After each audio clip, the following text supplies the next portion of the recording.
Imagine you have a babysitter that your whole family loves like their own daughter. She spent 5 years of her life caring for your little ones, eating at the same table, even trusted enough to come and go from your house whenever she wanted. Then, one day, that same person secretly plans to kill the little girl she once protected, just because she wanted to become her. How can genuine affection turn into a deadly obsession? And what drove a 19-year-old girl to believe that killing someone else would allow her to live that person's life? Welcome to the Case Files, where we explore the most shocking cases and darkest mysteries from around the world, from complex criminal psychology to the incomprehensible motives behind brutal acts. Today, we're going back to Melbourne, Australia, on an autumn afternoon in 1999. It was the moment when a 15-year-old angel with emerald green eyes and a radiant smile vanished without a trace from a train station, only for the horrific truth to be revealed 12 days later. A case that shook all of Australia with its brutal betrayal and sick obsession. In this episode, we're taking a deep dive into the infamous case of the perfect victim, the case of Rachel Barber and Caroline Reed Robertson's deadly identity hunt. Chapter 1. Two Worlds, Light and Shadow. Rachel Elizabeth Barber, an angel among us. Born on May 14, 1983, Rachel Elizabeth Barber embodied everything wonderful a teenage girl could have.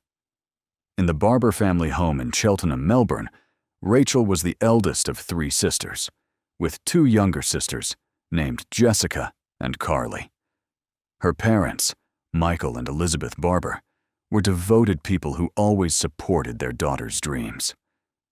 With golden hair that shimmered like summer sunlight, emerald green eyes as clear as a deep lake, and a smile that could light up an entire room, Rachel not only possessed angelic beauty, but also had a pure, outgoing soul. She stood about 5'7", tall, with the slender but strong build of a professional dancer. Rachel's greatest passion was dance. From the time she was just a 6-year-old girl taking her first ballet class, her natural talent had already begun to shine. Rachel's movements on the dance floor seemed magical, fluid like flowing water, powerful like the wind, and so full of emotion that viewers couldn't look away. In 1998, feeling that the traditional high school environment couldn't fully nurture her dance talent, Rachel convinced her parents to let her transfer to Dance Factory, a prestigious academy in Richmond that specialized in training professional dancers. This was a life-changing decision, and also where she met the love of her life. Emmanuel Mani Carella, 16 years old, was a handsome young man with warm brown eyes and a charming smile. He was also a talented dancer, and when the two met, it was like fate.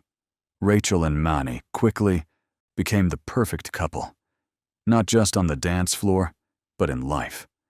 They shared the same dreams, the same passion, and most importantly, they understood and loved each other genuinely. Rachel's life in 1999 was like a fairy tale. She had a loving family, recognized talent, cherished friends, and a love as beautiful as a dream. With plans to pursue a professional dance career and possibly study abroad, her future was full of promise.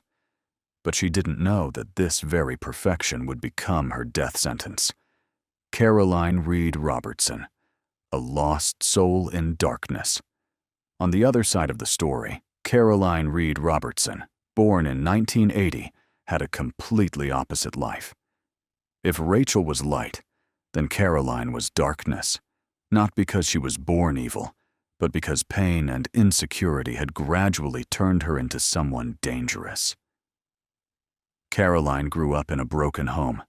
Her parents, David Robertson and Janet Reed, divorced when she was young, leaving a deep wound in her heart about instability in relationships. Unlike Rachel, who was raised in love and stability, Caroline had to struggle with feelings of abandonment from a very early age. At school, Caroline became a target of bullying. With her overweight body, round face, and unsophisticated dress style, she was constantly mocked and ostracized by her classmates. The taunts about her appearance, the contemptuous looks, and social isolation gradually ate away at her self-esteem.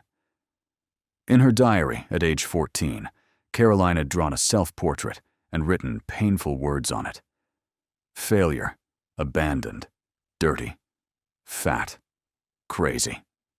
These weren't just teenage complaints, but the cry for help from a soul drowning in despair. When two worlds collided, 1992. Fate arranged for these two completely different paths to meet in 1992. Caroline was 12 then. Rachel was 9. The Barber family needed to hire a babysitter for their 3 daughters, and Caroline, a girl who seemed gentle and hardworking, was chosen. For the Barber family, Caroline wasn't just hired help, but like a family member. She was completely trusted, had house keys, and was seen as the big sister of the girls. Michael and Elizabeth Barber treated Caroline like an adopted daughter, always caring about her education and future. But during those 5 years, something dark was growing in Caroline's mind. Each day watching Rachel grow up beautiful, talented, loved, and admired, Caroline felt more pain about herself. This constant comparison wasn't just normal teenage jealousy, but had gradually become a sick obsession. Chapter 2. Seeds of Obsession. When Admiration Turns Toxic. 1997, the first photographs. In 1997, when Rachel was 14, Caroline did something that seemed harmless, but was actually the first sign of obsession. She suggested taking photos of Rachel, claiming she needed them for a school project. Rachel, with her trusting nature and affection for Sister Caroline, happily agreed. But these photos weren't for any assignment. They were carefully stored by Caroline, becoming fuel for her growing obsession. She regularly stared at these photos, compared Rachel's face to her own in the mirror, and wrote painful diary entries about the differences between them. Rachel has eyes like blue gems, hair like golden sunlight, Caroline wrote. And me? I'm just an ugly girl with a face like pizza. These comparisons weren't just normal insecurity, but had become a form of psychological torture she inflicted on herself. 1998, the last straw. 1998 marked the decisive turning point in Caroline's mind. This was the year Rachel was accepted into Dance Factory and met Manny Corella. For Rachel, this was the beginning of a wonderful new chapter in her life. But for Caroline, this was when her jealousy crossed all normal boundaries. Caroline, an 18-year-old girl who had never had a boyfriend, who had never been loved romantically, suddenly saw Rachel, 4 years younger than her, easily having a perfect love. Manny wasn't just handsome and talented, but truly loved Rachel genuinely. They shared passions, understood each other, and everyone could see they were a destined couple. This was the moment when, in Caroline's mind, the line between admiration and hatred was completely erased. She no longer just wanted to be like Rachel. She wanted to become Rachel. The formation of sick obsession. Psychologists later diagnosed Caroline with a form of mental disorder called erotomania, or syndrome de Clérambault, a condition where the patient believes they can absorb or become someone else through contact or even elimination. In her diary, Caroline began writing terrifying words. I want Rachel's life. I want Rachel's face. I want Rachel's boyfriend. I want everyone to love me like they love Rachel. Then came a chilling line. If Rachel didn't exist, could I become Rachel? She began researching plastic surgery, ways to change her appearance, forging identity documents. But most importantly, she began planning something unthinkable, killing Rachel to steal her identity. Chapter 3. The Deadly Plan. When Obsession Becomes Action. The Crime Diary. Blueprint for Murder. From October 1998, Caroline's diary was no longer a place to pour out her feelings, but had become a detailed blueprint for premeditated murder. These weren't passing thoughts or moments of anger, but a plan calculated carefully over many months. In pages written in careful cursive, Caroline laid out each step coldly. Step 1. Arrange a large bank loan. She needed money to start a new life with Rachel's identity. Step 2. Research how to move a body. She had studied how to wrap a corpse and transport it without detection. Step 3. Prepare sedatives. She had researched antihistamines in doses that could cause unconsciousness. Step 4. Plan appearance changes. Evening to disguise hair, as she wrote, along with researching V-line jaw surgery. Step 5. Clean up and remove traces. Thoroughly clean house and steam clean carpets to leave no evidence. Most terrifyingly, Caroline also planned in detail for body disposal, including the burial site at her father's farm in Kilmore, a remote place she knew well from childhood.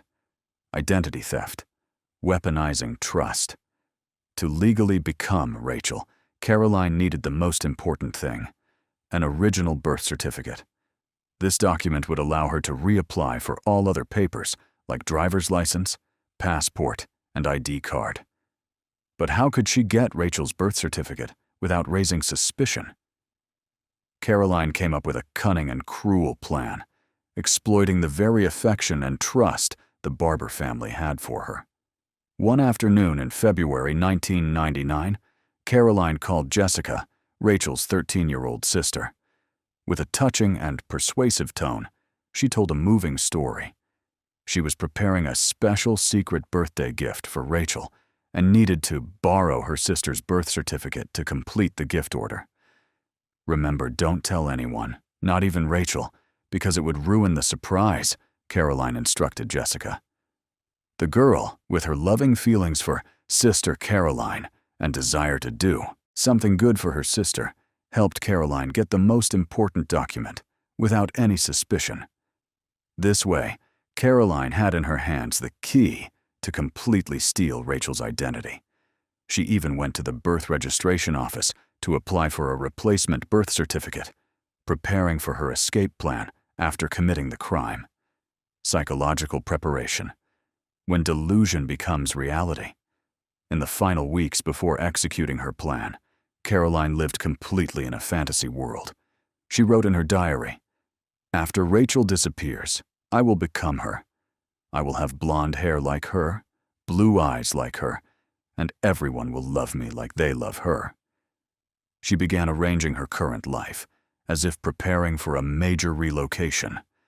Caroline quit her job, claiming she would move somewhere else, packed her belongings, and even wrote farewell letters to a few acquaintances. This wasn't the action of an ordinary murderer. This was the action of someone who completely believed they would be reborn with a new identity, in a new life, with all the good things Rachel once had. Chapter 4. The Day of Destiny. March 1st, 1999. February 28th. The fateful call. On February 28, 1999, one day before the tragedy occurred, Caroline Reed Robertson made her fateful call. At 5:24 p.m., she called Rachel and talked for 15 minutes. Then at 5:45 p.m., a second call lasting nearly half an hour. In this call, Caroline made what seemed like an attractive and harmless offer. She was conducting a secret psychological study for the university and needed volunteers to fill out a survey.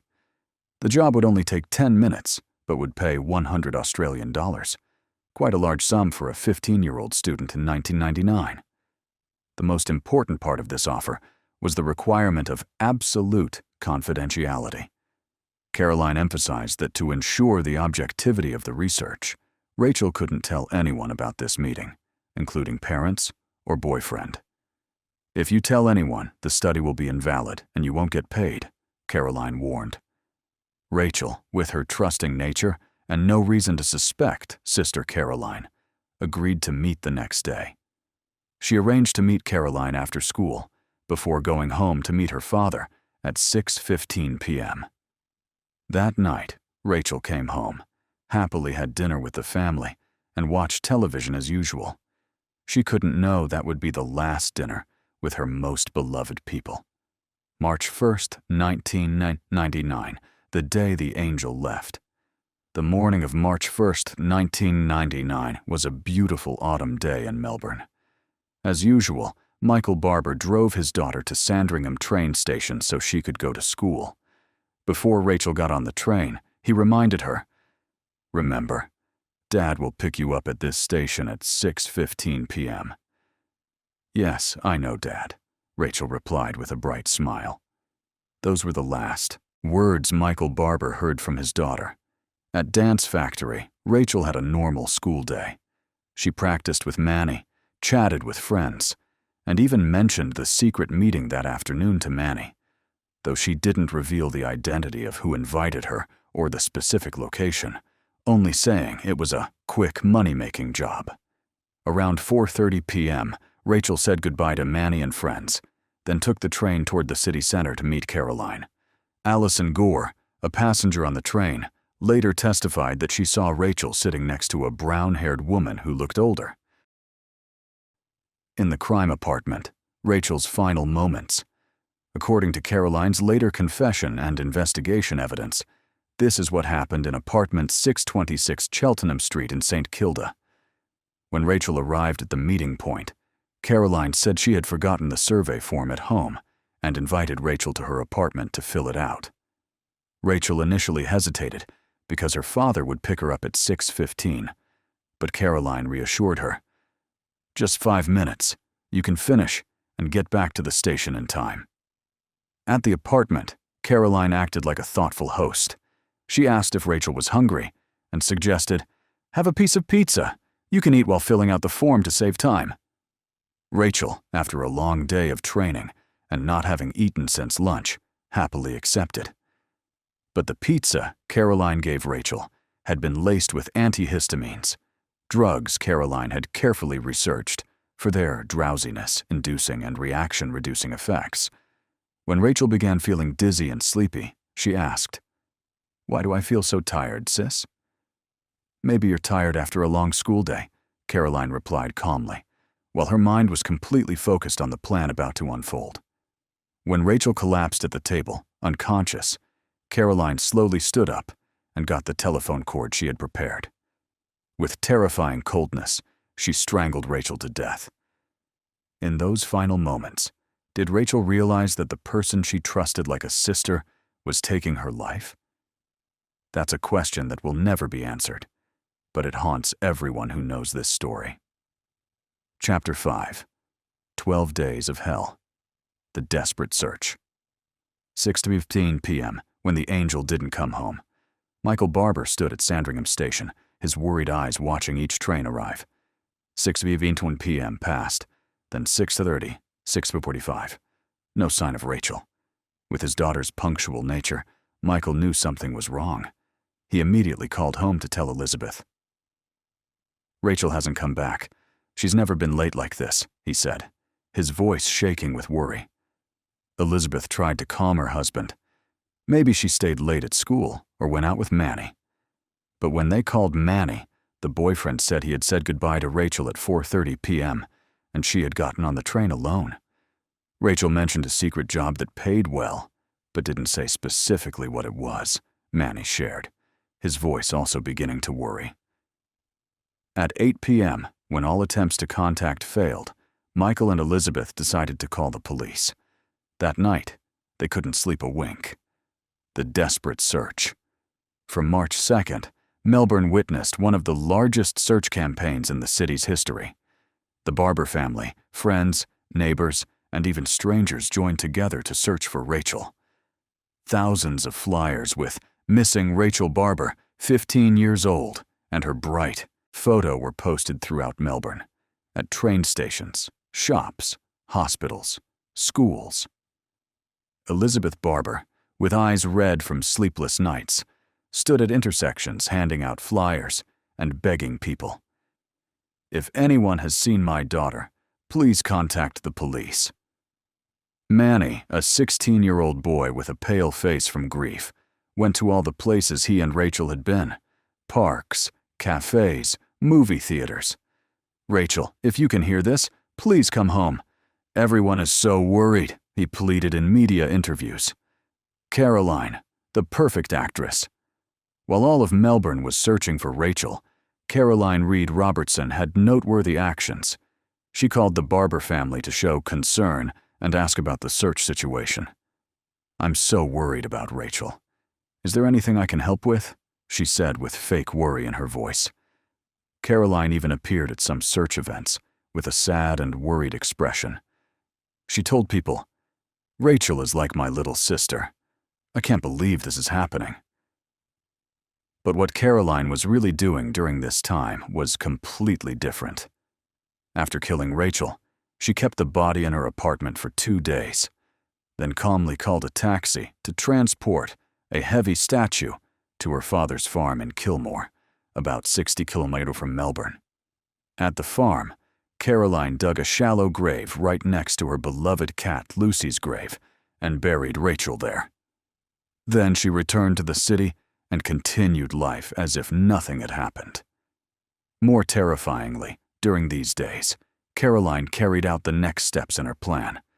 She went to the bank to apply for a 10,000 Australian dollar loan, contacted cosmetic clinics to ask about V-line facial surgery, and prepared paperwork to change her name to Rachel Elizabeth Barber.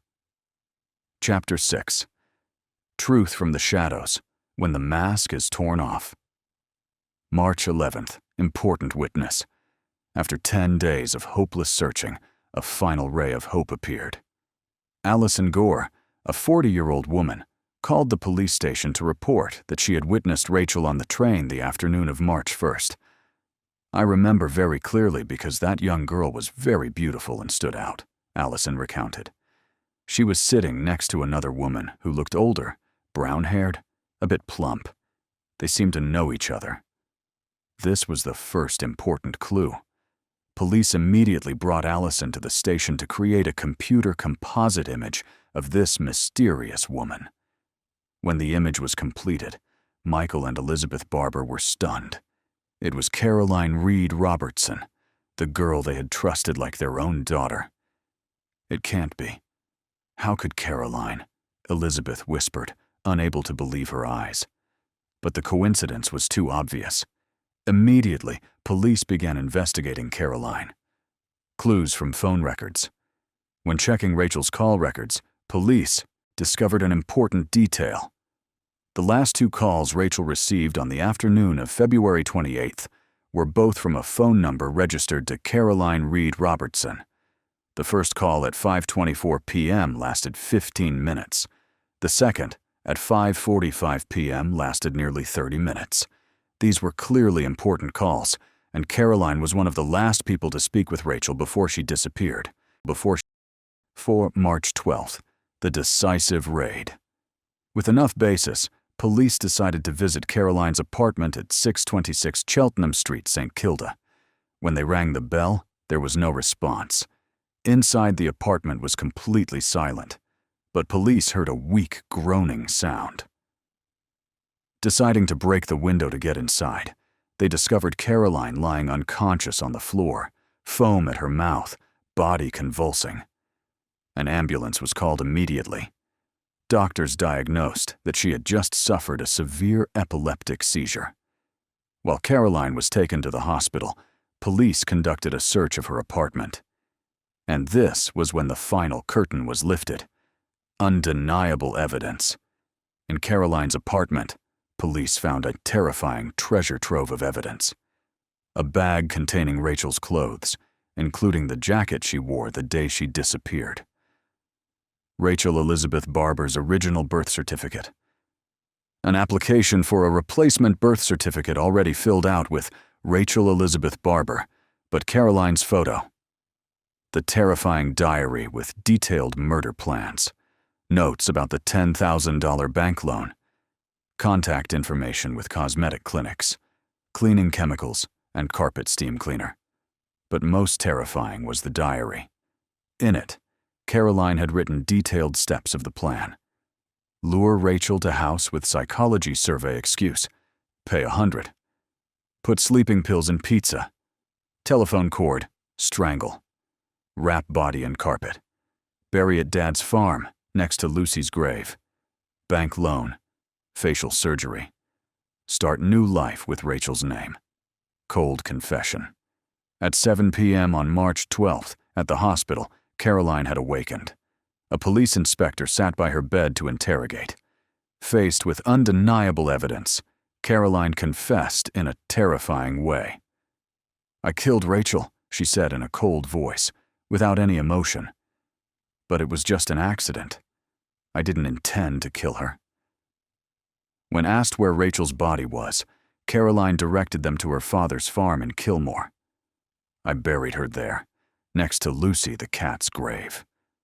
What made the investigators shudder was Caroline's attitude. She showed no remorse, no crying, not even any expression of sadness. As one inspector later described, she talked about killing someone like she was talking about daily shopping. Chapter 7. The Grave. Next to the cat. March 13th. Horrific discovery. Early morning on March 13th, a police team along with David Robertson, Caroline's father, arrived at the farm in Kilmore. David, a 55-year-old man with a pale face from shock, agreed to help police search. Following Caroline's directions, they went to an area behind the farm where there was a small grave of the cat Lucy who had died the year before. Right next to it, they noticed a mound of freshly dug earth, completely different from the surrounding soil.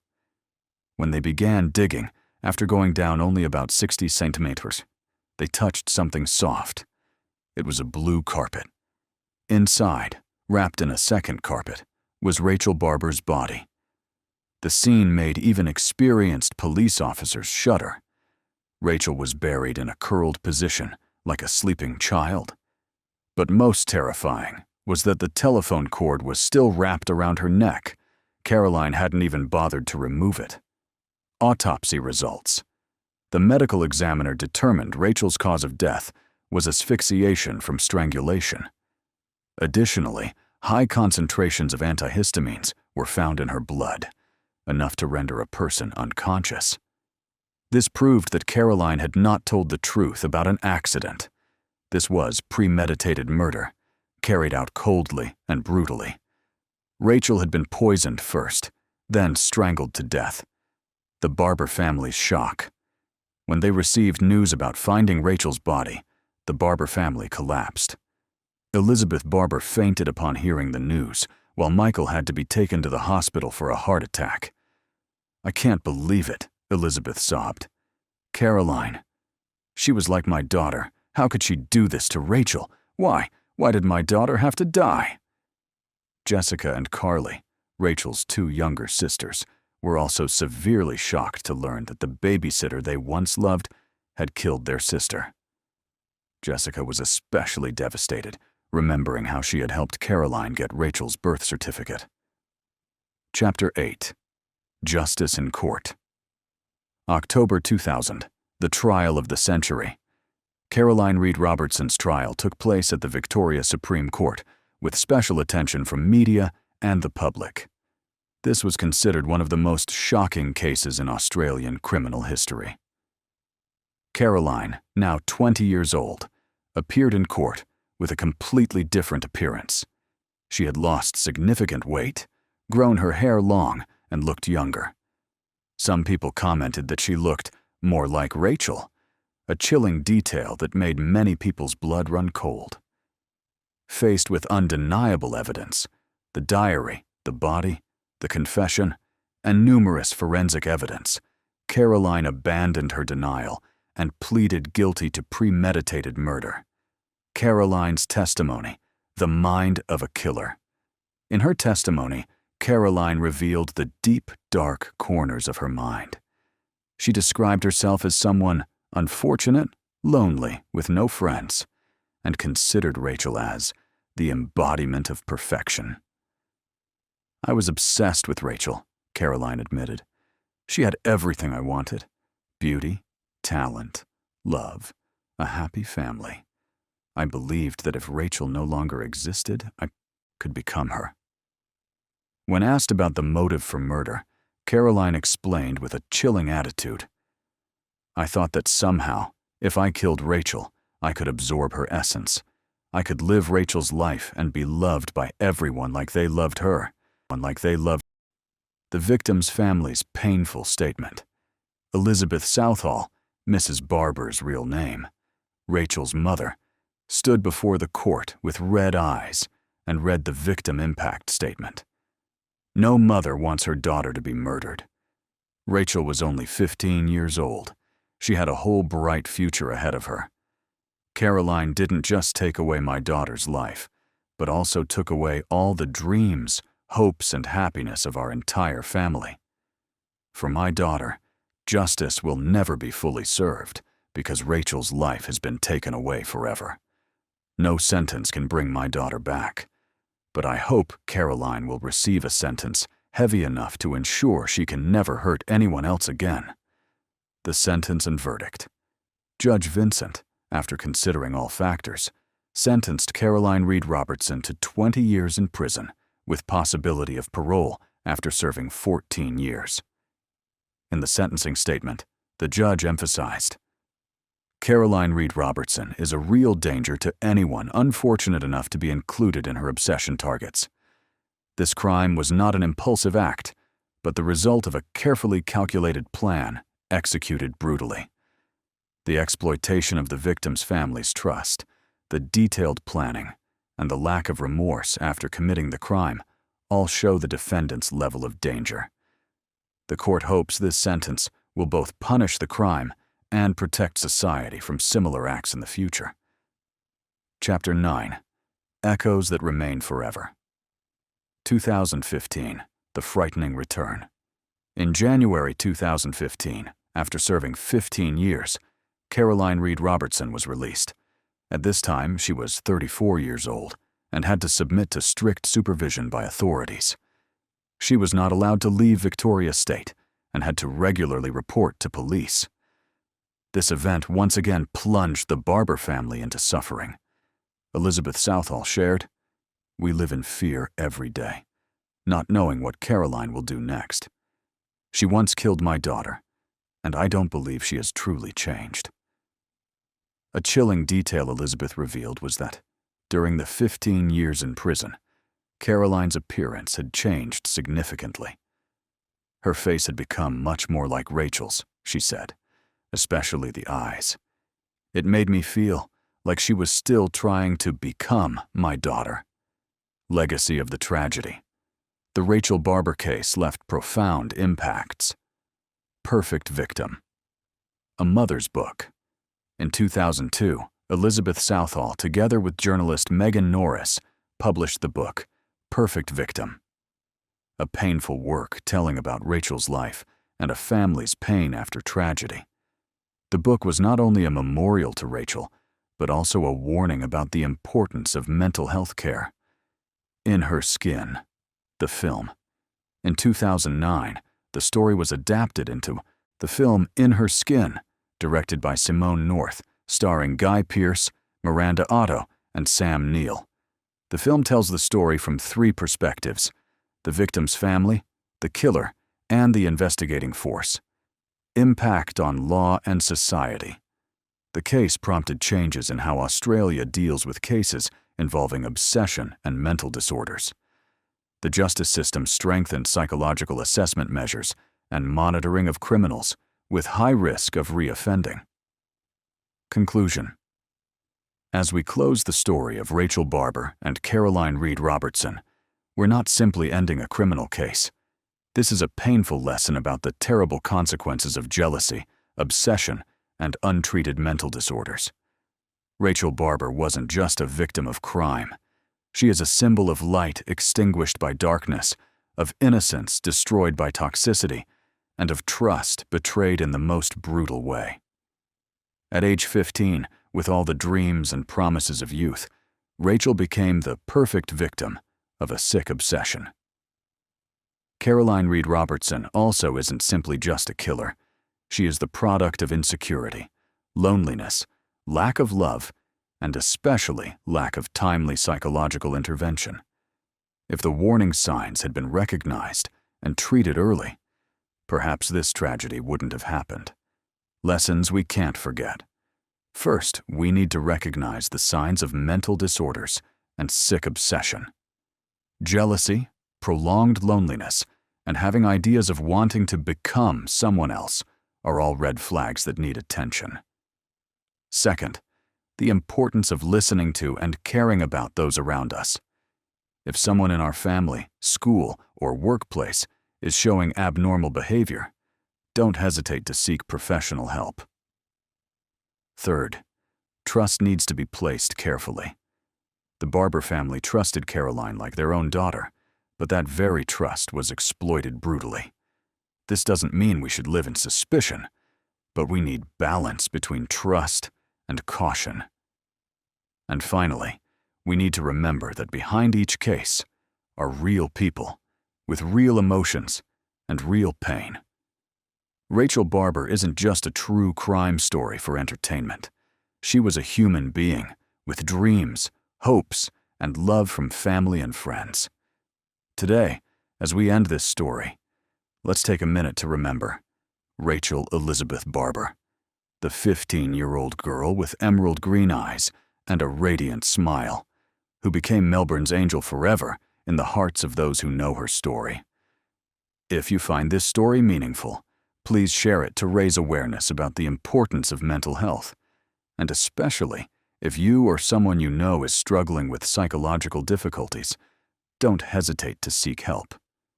Sometimes, one conversation can change an entire life. Thank you for listening to the Case Files. Until next time, stay safe, take care of your mental health, and remember, in a world full of darkness, be someone's light.